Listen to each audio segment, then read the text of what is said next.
온목사와 성경 읽기 시편 9편입니다. 오늘 함께 기회 말씀 함께 읽으면서 주의 귀한 은혜를 나누기를 원합니다. 시편 9편 함께 읽겠습니다. 시편 9편도 다윗의 시 인도자를 따라 문나변에 맞춘 노래 같이 한번 읽겠습니다. 내가 전심으로 여호와께 감사하며 주의 모든 기이한 일을 전하리이다. 내가 주를 기뻐하고 즐거워하며 지정하신 주의 이름을 찬송하리니 내 원수들이 물러갈 때 주 앞에 넘어져 망함이다. 주께서 나의 의와 송사를 변호하셨으며 보좌에 앉으사 의롭게 심판하셨나이다. 이방 나라들을 책망하시고 악인들을 멸하시고 그들의 이름을 영원히 지우셨나이다. 원수가 끊어져 영원히 멸망하였사오니 주께서 무너뜨린 성읍들을 기억할 수 없나이다. 여호와께서 영원히 앉으시며 심판을 위하여 보좌를 준비하셨도다. 공의로 세계를 심판하시며 정직으로 만민에게 판결을 내리시노다. 여호와는 압제를 당한 자의 요새며 환난 때의 요새의 시로다. 여러분, 이 시편 9편은 어떤 시인가? 여러분, 먼저 이 다윗의 시인데 인도자를 따라 문나변에 맞춘 노래. 이 문나변이란 말은 무슨 뜻인가? 적절한 음조, 적절한 음률에 따라서 맞춘 노래인데 이 시편 9편은 감사의 시입니다. 감사의 시. 우리 한번 볼까요? 자, 내가 전심으로 여호와께 감사하며 주의 모든 기이한 일을 전하리이다. 시편 9편은 시 중에서 감사시에 해당되는 시입니다. 그러면서 뭐라고 말합니까? 이렇게 말합니다. 내가 주를 기뻐하고 즐거워하며 지정하신 주의 이름을 찬송하리니. 여러분, 우리가 믿음 그러면 아주, 그러니까 성도 그러면, 믿음의 성도 그러면 정말 중요한 것이 꼭 있을 것이요. 감사, 기쁨, 찬송이에요. 감사, 기쁨, 찬송. 다시 한번 볼까요? 자, 내가 전심 여호와께 감사합니다. 내가 주를 기뻐합니다. 내가 주의 이름을 찬송합니다. 그러니까 하나님은 믿음 있는 성도라고 볼 때 그의 무엇을 보시는가? 그 영혼 속에 하나님을 향한 감사가 있는가? 그 영혼 속에 하나님으로 인하여서 기쁨이 있는가? 그 영혼 속에 하나님을 찬송함이 있는가? 여러분, 우리가 성도가 살아가는 인생의 가장 삶의 모습에 감사와 기쁨과 찬송이 넘치는 삶이 되기를 원합니다. 왜 감사할 것인가? 그렇죠. 내 원수에 물러갈 때 주 앞에 넘어져 망함이다. 주께서 나의 의와 송사를 변호하셨으며 보좌에 앉으사 의롭게 심판하셨나이다. 여러분, 우리 앞에서도 하나님 나의 의의 재판장이지만 정말 우리가 감사하며 기뻐하며 찬송하는 가장 위대한 고백 중에 하나가 하나님은 의에 따라 나를 변호하시고 의에 따라 나를 심판하신다는 거예요. 다시 말하면 하나님의 심판은 의롭다는 거예요. 그렇죠? 그러니까 아모스 선지자가 공법을 하수같이 정의가 강물같이, 여러분, 정의는 강물같이 흐르고 올바른 공정한 법은 하수같이 흘러야 그 나라가 하나님의 나라거든요. 근데 여러분, 무전, 유죄, 유전, 무죄, 우리가 정말 많이 듣는 말 아닙니까? 법이 삐뚤삐뚤해요. 법의 잣대가 올바르질 않아요. 오그러 힘든 그런 사람 돈 없고 빼곡히 아까면 짓밟아버리고 돈기나 있고 힘기나 있으면 법이 감히 상대를 못해요. 그러면 안 되는 거죠. 그러니까 다윗이 감사는 가장 귀한 제목이 뭐냐? 하나님은 나를 변호하신 분이신데 의로 재판하는 분이시다. 여러분 꼭 기억하십시오. 세상의 법은 구불구불하고 미끄러처럼 슬슬 빠질지라도 하나님은 의롭게 재판하십니다. 의의 재판장이에요. 하나님은 나를 의로 변호하십니다. 그러면 어떻게 하십니까? 이렇게 하십니다. 이방 나라를 책망하시고 악인을 멸하시고 그의 영원히 지우십니다. 원수가 끊어져 영원히 멸망하였사오니 주께서 무너진 성읍을 기억할 수 없나이다. 여호와께서 영원히 앉으시며 심판을 위하여 보좌를 준비하셨습니다. 공의로 세계를 심판하십니다. 정직으로 만민들 판결을 내리십니다. 여러분, 하나님은 공의로 세계를 심판하시고 정직으로 만민을 판결하시는 분. 그래서 이 다윗은 뭐라고 고백합니까? 이렇게 고백합니다. 여호와는 압질당한 자 요새시며 환난 때 요새시로다. 가장 힘들고 어려울 때 하나님이 나를 요새로 두르시는 축복. 여러분,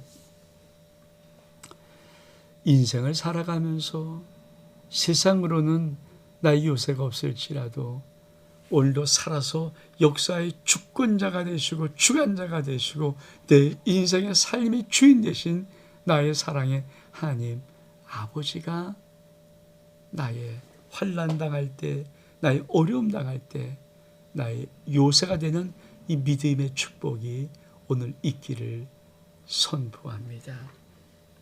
그래서 뭐라고 말합니까? 다윗은 여호와여 주의 이름을 아는 자는 주를 의지하오니 이는 주를 찾는 자를 버리지 아니하심이다. 너희는 시온에 계신 여호와를 찬송하며 그의 행사를 백성 중에 선포할지어다. 피 흘리심을 신무한 이가 그들이 기억하시며 가는 자의 부르심을 잊지 아니하시도다. 여호와의 내게 은혜를 베푸어서 나를 사망의 문에서 일으키신 주여 나를 미워한 자에게서 받는 나의 고통을 보소서. 그리하시면 내가 주의 찬송을 다 전할 것이요 딸 시온의 문에서 주의 구원을 기뻐하리이다. 이방 나라들은 자기가 판 웅덩이에 빠지며 자기가 숨긴 그물에 자기 발이 걸렸도다. 여호와께서 자기를 알게 하사 심판을 행하셨으며 악인은 자기 손으로 행한 일에 스스로 얽혔도다. 악인들이 스올로 돌아가며 하나님은 잃어버린 모든 이방 나라들이 그리하려다. 궁핍한 자가 항상 잃어버림을 당하지 아니하며 간자들이 영원히 실망하지 아니하려다. 여호와에 일어나서 인생으로 승리를 얻지 못하게 하시며 이방 나라의 주 앞에 심판을 받게 하소서. 여호와여 그들을 두렵게 하시며 이방 나라들이 자기는 인생뿐인 줄을 알게 하소서. 그렇습니다. 이 시편 9편의 하반절은 왜 감사해야 되는가 하는 부분을 정확히 다시 한번 말해주고 있습니다. 다시 한번 볼까요? 10절이니까 여호와의 주의 이름을 안전 주를 의지합니다. 왜? 주를 찾는 자를 버리지 아니하십니다. 우리가 왜 하나님을 감사하며 살아갈 수 있는가? 주의 이름을 아는 자들은 주를 의지하여. 여러분, 예수 그리스도 그 이름을 아는 자들은 예수를 의지합니다. 왜 의지합니까? 오늘 시편 기자는 아주 놀라운 말을 우리에게 합니다. 그것이 뭡니까? 이는 왜 그런가? 주를 찾는 자들을 버리지 아니하십니다. 하나님은 나의 주님, 우리 주님은 당신을 찾는 자를 단 한 명도 버리지 않습니다. 주님은 여러분을 버리지 않습니다. 그러면서 또 뭐라고 말합니까? 넌 시온에 계신 여호와를 찬송하며 그 행사를 백성에게 선포할지어다. 왜 하나님을 찬송하는가? 왜 백성에게 선포하는가? 행사하는가? 반드시 가난한 자의 부르심을 잊지 아니하십니다. 여러분, 정말 힘없고 연약하고 버림받고 정말 쓰러져 오는 가난한 자들의 그 부르짖음을 하나님은 잊지 않으세요.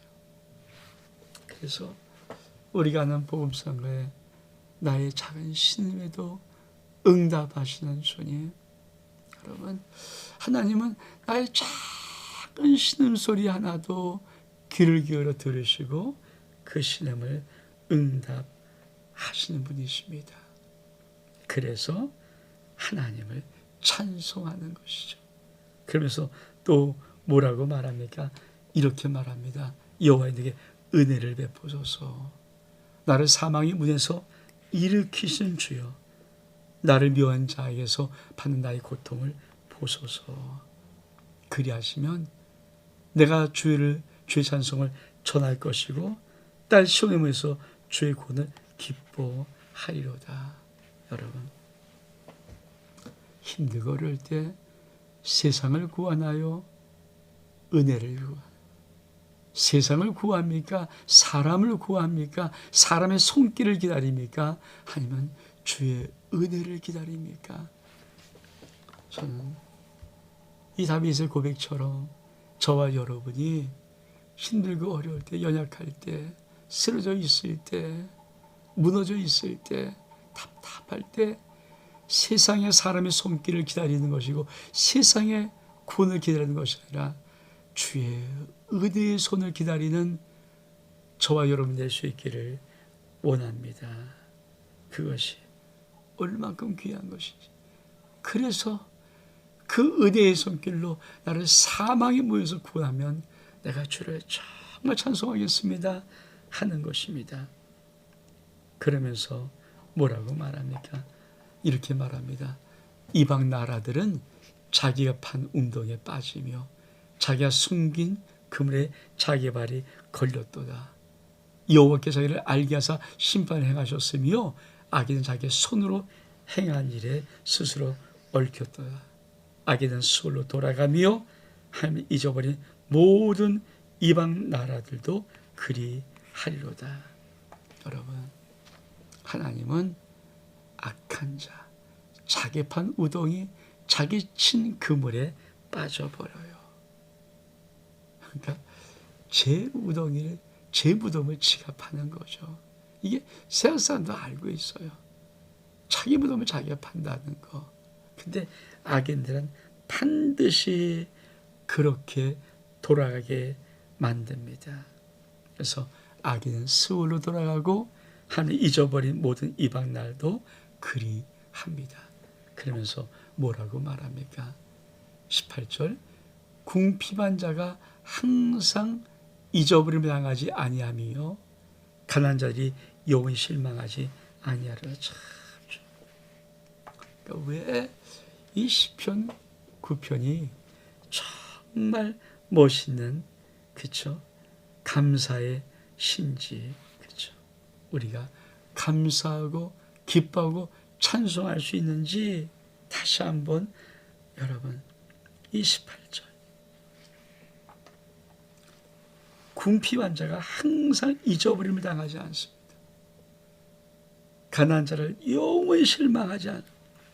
여러분, 이 세상자, 궁핍한 자, 사람들에게도 친구에게도 잊어버려요. 아니, 때로는 궁핍하면요, 형제된 가족에도 잊어버려요. 가난한 자, 실망하면서 인생을 살아요. 근데 하나님이, 우리가 왜 하나님을 감사하며 왜 하나님을 기뻐하며 왜 하나님을 찬송해야 되는가? 궁핍한 자 하나님 앞에 절대 잊어버림 당하지 아니하고요, 가난한 자가 실망을 당하지 않습니다. 그러면서 이 시편에서 아주 위대한 선포를 합니다. 이겁니다. 여호와의 일하사 인생으로 승리를 얻지 못하게 하시며 이방 나라들이 주 앞에 심판을 받게 하소서. 여호와 그들을 두렵게 하시며 이방 나라들이 자기가 인생뿐인 줄을 알게 하소서. 여러분 참 멋진 선포. 하나님 일어나셔서 인생들 하나님을 잊어버리고 하나님을 잃어버리고 하나님을 무시하고 하나님을 반대하고 거역하는 그 인생들이 인생에서 승리를 못하게 하소서. 이게 위대한 선포입니다. 여러분, 이 시편 9편은 얼만큼 놀라운 시인지 모릅니다. 여러분, 이 세상에 인생이 승리할 수 있습니까? 하나님 없는 자가 승리할 수 있습니까? 그렇게 보일지 모릅니다. 그럼 반드시 멸망합니다. 이 땅에 하나님 없는 자가 행복할 것 같습니까? 아닙니다. 자기 착각에 비참하게 살아가는 것입니다. 외롭게 살아가는 것입니다. 여러분 세상에서 막 으쌰으쌰하면서 어떠한 자가 구치소에서 감옥에서 1년 가까이 먼 하늘을 쳐다보면서 천장을 쳐다보면서 그리고 2달 동안 자기의 신세 한때 잘 나갔던 그 인생 눈물 흘리면서 2달 동안 그곳에 깊은 시간을 보내면서 한 1년 감옥에 있어 보니까 이런 말을 합니다. 의리요? 그런 거 없습니다. 제가 큰 착각했죠. 근데 그것이 지금도 세상 살아간 삶 속에 어쩌면 한 사람의 마지막에 할 말입니다. 의리 없습니다. 하나님 앞에 이 시편기가 뭐라고 선포합니까? 하나님 일어나소서. 인생으로, 이 인생 뭡니까? 하나님이 없는 인생, 하나님이 잃어버린 인생, 하나님을 무시하는 인생, 하나님을 조롱하는 인생, 하나님을 반역하는 인생은 승리하지 못하게 하소서. 위대한 선포입니다. 그렇습니다. 이 땅 하나님이 역사의 주권자이시기에 하나님 없는 인생이 이 땅에서 승리하는 길은 영원히 없습니다. 온목사와 성경 읽기 시편 9편 여기서 마칩니다. 샬롬.